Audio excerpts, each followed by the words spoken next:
क्या धरती पर बहने वाला पहला खून किसी दुश्मन ने बहाया था या वो हाथ किसी भाई का था? एक कुर्बानी कबूल हुई, एक ठुकरा दी गई और उसी पल इंसानियत ने हसद, गुस्से और कत्ल को पहली बार पहचाना। ये सिर्फ दो भाइयों की कहानी नहीं, ये इंसान की परीक्षा की पहली दर्ज की गई तारीख है। इस्लामी इतिहास का ये वाकया हजरत आदम अलैहिस्सलाम के दो बेटों हाबील और काबील का है। कुरान मजीद में ये किस्सा सिर्फ कहानी के तौर पर नहीं बल्कि एक इंसानी कानून के रूप में बयान किया गया है। ये वही लम्हा था जब नाफरमानी, हसद और अहंकार ने पहली बार इंसान को कत्ल तक पहुंचा दिया। ये वाकया हमें बताता है कि इबादत सिर्फ अमल का नाम नहीं, नीयत का नाम है। धरती खामोश है, इंसान अभी अभी जन्नत से जमीन पर उतरा है। हजरत आदम अलैहिस्सलाम नबी हैं और उनके घर में दो बेटे हैं, एक हाबील खामोश मुतकी दिल से नर्म, दूसरा काबील मेहनती मगर दिल में खोट। अल्लाह का हुक्म आता है कुर्बानी पेश की जाए। ये कोई रस्म नहीं थी, ये नियत की परीक्षा थी। हाबील अपनी सबसे बेहतरीन कुर्बानी लाता है, खालिस दिल से अल्लाह के लिए। काबील भी कुर्बानी लाता है लेकिन दिल पर बोझ है, वो कमजोर चीज पेश करता है और फिर अल्लाह का फैसला आता है। आसमान से आग उतरती है। उस दौर में यही कबूलियत की निशानी थी। आग हाबील की कुर्बानी को जला लेती है, काबील की कुर्बानी वहीं पड़ी रह जाती है। खामोशी, एक ऐसा लम्हा जो तारीख बदल देता है। काबील के दिल में आग भड़क उठती है। ये आग आसमान की नहीं, हसद की है। वो हाबील को देखता है, आंखों में नफरत, दिल में गुस्सा। वो कहता है मैं तुम्हें कत्ल कर दूंगा। हाबील का जवाब तारीख का सबसे बड़ा अखलाकी बयान बन जाता है। अल्लाह सिर्फ परहेजगारों की कुर्बानी कबूल करता है। वो हटता है, वो कमजोर नहीं,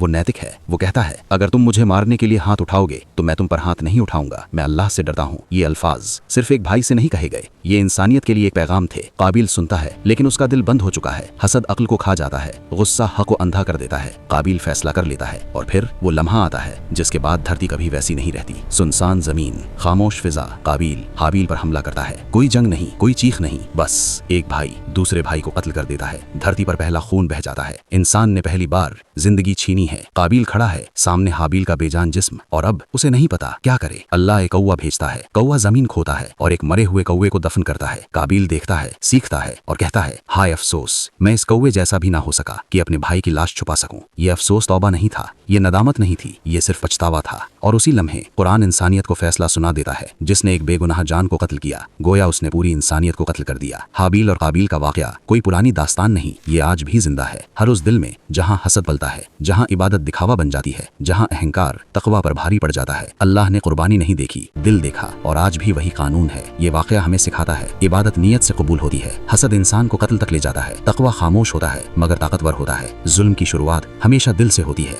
ये किस्सा हमें चेतावनी देता है कि अगर हमने अपने नफ्स को काबू में ना रखा तो हम भी काबिल बन सके हैं। सोचिए हम किस तरफ खड़े हैं।